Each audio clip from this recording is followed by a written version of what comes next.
বলা হয় আমিষের চাহিদার ৮% আসে দুগ্ধ থেকে। এ অবস্থায় মেঘনা উপকূলীয় লক্ষ্মীপুর জেলায় পুষ্টিকর মহিষের দুধের চাহিদা বাড়ছে, তবে কমছে মহিষ ও দুধ উৎপাদন।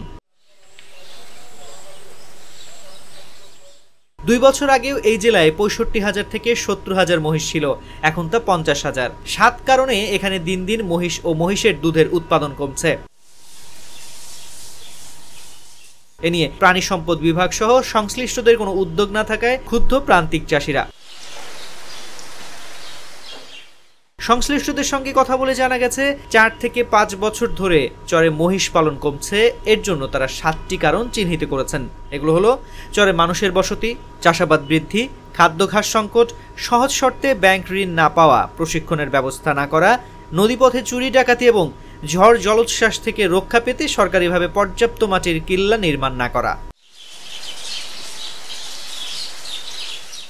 জেলা প্রাণী সম্পদ কর্মকর্তার কার্যালয় সূত্রে জানায়, উপকূলীয় চরাঞ্চল মহিষ পালনের জন্য বেশ উপযোগী। চরাঞ্চলেই মহিষের উৎপাদন বেশি। নদীর 12টি দ্বীপচর মূল ভূখণ্ডে প্রায় 20,000 মহিষ লালন পালন করা হয়।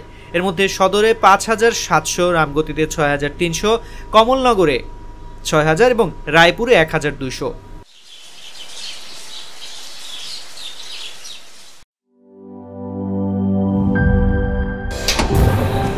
ফাংশনালিটি ও নান্দনিকতার পারফেক্ট কম্বিনেশন।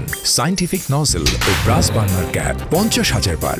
অটো ইগনিশন 25% পর্যন্ত গ্যাস সাশ্রয়ী। RFL গ্যাস স্টোভ নিরাপদ ও গ্যাস সাশ্রয়ী।